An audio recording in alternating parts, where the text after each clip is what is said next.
অনেক আগে আমি জুমাতে আমার এক রিলেটিভের আলোচনা করেছিলাম যে বিদেশগামী আমার সেই রিলেটিভ বিদেশ যাবার জন্য টাকা মোটামুটি 3 লাখ টাকার মতো জোগাড় হয়েছিল, আর লাগতো লাখখানিক মতো। এই লাখখানিক মতো পরিবারের সকলে মিলে প্রেশার ক্রিয়েট করছে যে লোন তুলে বিদেশ যাও, তোমার নামে লোন তুলে ওই টাকাটা নিয়ে বিদেশ যাও। ওই ব্যক্তি যে বিদেশ যাবে তার কথা, আমি লোন তুলে কখনোই বিদেশ যেতে পারবো না, মানে একদম ডেট খুব কাছাকাছি সন্নিকটে চলে এসেছে। এমন অবস্থা ওই টাকাটা যদি সাবমিট না করতে পারে, তার গোটা ওই যে 3 লাখ দিয়েছে সাবমিট করেছে সেটা সহ সব টাকা মার যাবে। তারপরেও তিনি অটট থেকেছেন, কোনোভাবে বলছে আমি এইভাবে কোনোদিন বিদেশ যদি নাও যাওয়া হয় আমি যাব না, আমি ওই অবৈধভাবে লোন তুলে আমি বিদেশ যাব না। তার একই কথা।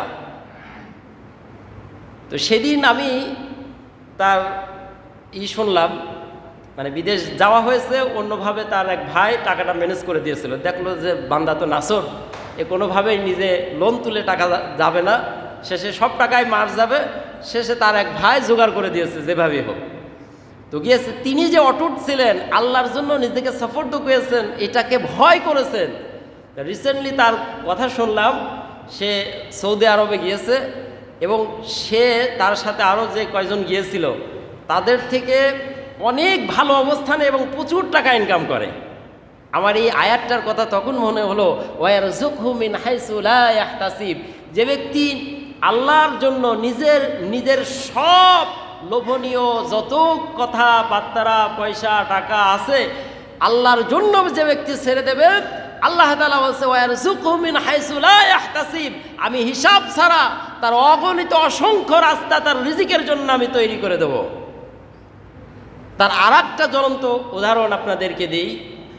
পৃথিবীর মধ্যে আফগানিস্তান নামে একটা রাষ্ট্র আছে, এটা স্বাধীন হয়েছে অনেক আগে, ঠিক কি না?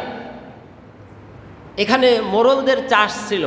মোড়লরা এসে তেনারা খুব ভালো মতো করে অনেক বছর যাবৎ এই আফগানিস্তান চাষ করেছে। বহু বিজ্ঞানী এখানে ঘুরেছে, বহু সায়েন্টিস্ট সেখানে গিয়েছে।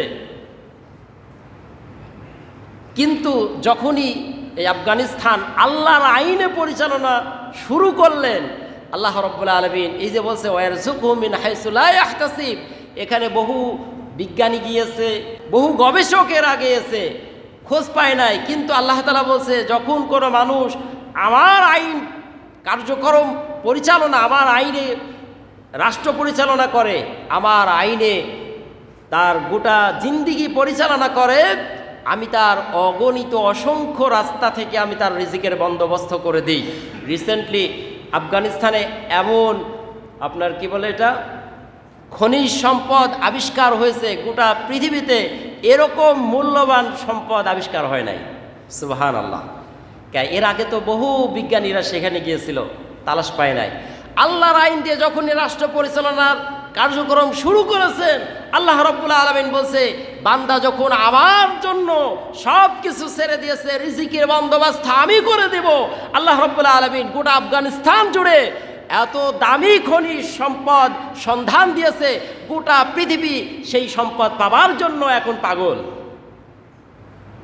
তাহলে সম্পদ দেবার মালিককে, আপনি যখন আপনার জিন্দিগিটা আল্লাহর জন্য পরিচালনা করবেন, আল্লাহর জন্য যখন লোন ছেড়ে দিবেন, আল্লাহর জন্য যখন ঘুষ ছেড়ে দেবেন, আল্লাহর জন্য যখন আপনার যাবতীয় লোভনীয় আপনার যা কিছু আছে আল্লাহর জন্য যখন আপনি ছেড়ে দিবেন, আল্লাহ রাব্বুল আলামিন উত্তম যাজা, উত্তম রিজিকের বন্দোবস্ত আল্লাহ রাব্বুল আলামিন আপনাকে করে দিবেন।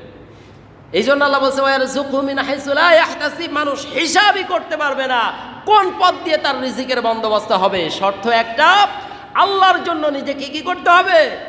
সফে দিতে হবে, আল্লাহর জন্য নিজের জানটা কোরবান করে দিতে হবে। তবে রব্বে কারীম আমাদেরকে সৎ পন্থায় হালাল পথে রিজিকের অসংখ্য বন্দোবস্ত করে দিবে, যেটা মানুষ কল্পনাই করতে পারে নাই।